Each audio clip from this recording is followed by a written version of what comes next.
వార్తల్లో ఒక చిన్న విశేషంగా అందరూ భావించారు. చాలామంది మీడియా మిత్రులు కూడా నేను ఒక ట్వీట్ చేసిన తర్వాత మీడియా మిత్రులు కూడా కొంత క్లారిఫికేషన్ అడుగుతూ ఉన్నారు, కొంత మాట్లాడమని కూడా అడుగుతూ ఉన్నారు.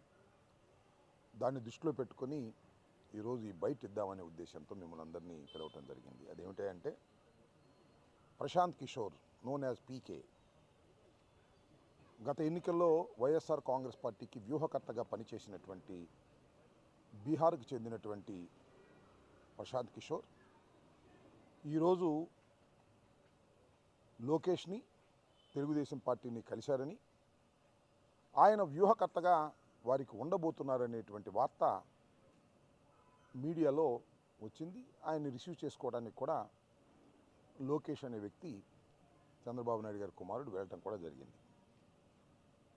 దీన్ని చూసినప్పుడు కించిత్ ఆశ్చర్యం కలుగుతుంది. ఎందుకంటే గతాన్ని ఒకసారి మనం గుర్తు చేసుకోవాలి. ప్రశాంత్ కిషోర్ ఒక స్ట్రాటజిస్ట్, వ్యూహకర్త. దేశంలో అనేక రాజకీయ పార్టీలకు ఆయన పనిచేసినటువంటి సందర్భాలు ఉన్నాయి, పని చేస్తాడు కూడా. అతను వృత్తే అది. గతంలో వైఎస్ఆర్ కాంగ్రెస్ పార్టీకి వ్యూహకర్తగా పనిచేశారు. నేను ఇక్కడ చాలా స్పష్టంగా చెప్పదలుచుకున్నది ఏమిటి అంటే, ఆయన వ్యూహకర్తగా పనిచేసిన రోజుల్లో ఇదే లోకేష్, ఇదే చంద్రబాబు నాయుడు ఆయన గురించి ఏమి కామెంట్ చేశారు, ఏమి మాట్లాడారు అనేది ఈ సందర్భంలో గుర్తు చేసుకోవాల్సినటువంటి అవసరం ఉన్నదని నేను భావిస్తా ఉన్నా. తెలుగు ప్రజలు కూడా దాన్ని గుర్తుపెట్టుకోవాలని ఈ సందర్భంగా చెప్పదలుచుకున్నాను. ఆయన పీకే కాదు, బీడీ అన్నాడు చంద్రబాబు నాయుడు గారు. బీడీ అంటే బీహార్ డెకాయిట్.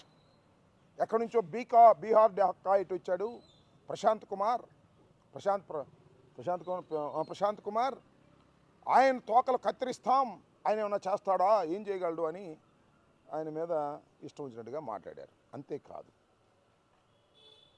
కోడికత్తి గురించి, లేదు బాబాయిని హత్య చేసిన సందర్భాల గురించి, ఇవి గురించి మాట్లాడుతూ మత కల్లోలాలు సృష్టించారు, హత్యలు చేయించారు. ఇవన్నీ కూడా బీహార్ నుంచి వచ్చినటువంటి బీహార్ డెకాయిట్ ప్రశాంత్ కిషోరే చేయించాడు అని సాక్షాత్తు నారా చంద్రబాబు నాయుడు గారే చాలా స్పష్టంగా చెప్పాడు. ఈ లోకేష్ కూడా అప్పుడు మంత్రిగా ఉన్నాడు. ఆయన కూడా ఏం చెప్పాడంటే, ఈ ప్రశాంత్ కిషోర్ అనే వ్యక్తి వైఎస్ఆర్ కాంగ్రెస్ పార్టీకి నమ్మకం లేక వారిని తెచ్చుకున్నారు అనేటువంటి కామెంట్స్ చేశారు. అవన్నీ ఇప్పుడు గుర్తు చేసుకోవాల్సినటువంటి అవసరం ఉందని నేను చెప్పదలుచుకున్నాను. ఎందుకంటే ఎంతగా చంద్రబాబు నాయుడు గారు, లోకేష్ గారు దిగజారిపోతారో గుర్తుపెట్టుకోండి. అవసరమైతే ఎలా కాళ్ళు పట్టుకుంటారో గుర్తుపెట్టుకోండి. ఒకప్పుడు బీహార్ డెకాయిట్ అని తిట్టినటువంటి ప్రశాంత్ కిషోరే ఇవాళ మాకు వ్యూహకర్తగా కావాలని ఢిల్లీ వెళ్ళి బతిమలాడి తెచ్చుకున్నారు. అంటే వారికి ఆ కాన్ఫిడెన్స్ లేదని కూడా ఈ సందర్భంగా నేను మనవి చేస్తున్నా. ప్రజలకు కూడా అర్థమై ఉంటుందని నేను మనవి చేస్తున్నా. అందువల్ల నేను చాలా స్పష్టంగా చెప్పదలుచుకుంది ఏంటంటే, ఆ పీకే అయినా ఈ పీకే అయినా తెలుగుదేశాన్ని బ్రతికించే పరిస్థితి లేదని చాలా స్పష్టంగా చెప్పదలుచుకున్నా. అంతేకాదు, నేను ట్వీట్ చేసిన విషయం కూడా మీ అందరూ చూసే ఉంటారు. మళ్ళా చెప్తున్నా, మెటీరియల్ మంచిది కాకపోతే మేస్త్రి ఏం చేస్తాడు, ఏమైనా చేయగలుగుతాడా? మెటీరియల్ బాగుండాలి కదా దేనికైనా. మెటీరియల్ బాగుంటే మేస్త్రి దాన్ని చక్కగా అమర్చగలుగుతాడు. ఇక్కడ మెటీరియలే సరిలేదు. ఎంతమంది మేస్త్రులు వచ్చినా మెటీరియల్ పనికిరాని మెటీరియల్ని ఏమీ చేయలేరని రాష్ట్ర ప్రజలు, ముఖ్యంగా తెలుగుదేశం కార్యకర్తలు అర్థం చేసుకోవాలని కూడా ఈ సందర్భంగా నేను చెప్పదలుచుకున్నాను. ఇంకా ఏదన్నా ఉంటే డాక్టర్లు అప్పుడప్పుడు ఇది 2 పనికొస్తారు. డాక్టర్లు ఒకటి వైద్యం చేయడానికి పనికొస్తారు, ఒకటి శవ పంచాయతీ చేయడానికి, పోస్ట్ మార్టం చేయడానికి కూడా పనికొస్తారు. ఇప్పుడు ప్రశాంత్ కిషోర్ చనిపోయినటువంటి తెలుగుదేశానికి పోస్ట్ మార్టం చేయడానికి మాత్రమే పనికొస్తాడు తప్ప ప్రాణం పోయడానికి పనికిరాడనే వాస్తవాన్ని ఇవాళ కాకపోతే వచ్చి పరిశీలించిన తర్వాత అయినా మీకు అర్థమవుతుందని ఈ సందర్భంగా నేను చెప్పదలుచుకున్నాను. ఎంతమంది ప్రశాంత్ కిషోర్లైనా, ఎంతమంది పవన్ కళ్యాణ్ అయినా కట్టగట్టుకొని వచ్చినా, ఎన్ని వ్యూహాలు చేసినా, ఎన్ని వ్యూహాలు రచించినా తెలుగుదేశం పార్టీని బతికించటం సాధ్యపడే అంశం కాదు.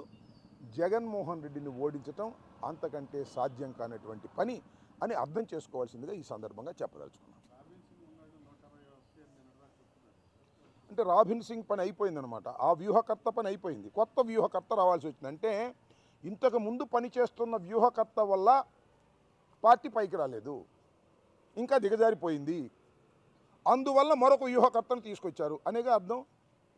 అంతేకాదు, చంద్రబాబు నాయుడు గారిని అరెస్ట్ చేసి 53 రోజులు జ్యుడిషియల్ రిమాండ్లో పెడితే ఏం చేశాడు పవన్ కళ్యాణ్? కొన్నాళ్ళు కనపడ లోకేష్ కొన్నాళ్ళు కనపడలా. ఎక్కడికి వెళ్ళాడు? వెళ్ళి పీకే కాళ్ళు పట్టుకున్నారని చెప్పారు. పీకే నేను రాను బాబు, అది చచ్చిపోయిన పార్టీ, నేను బతికిందని చెప్పినా మళ్ళీ ఏదో బతినాడు స్పెషల్ బయటలో తీసుకొచ్చారని వింటున్నాం. చివరికి ఏం జరిగిద్దో చూద్దాం. అంతే తప్ప వ్యూహకర్తలు మారినంత మాత్రాన మెటీరియల్ బాగోకపోతే అవి పైకి వస్తాయని అనుకోవటం అనేది చరిత్ర తెలియని వాళ్ళు చేసేటటువంటి పని అని ఈ సందర్భంగా నేను చెప్పదలుచుకున్నాను.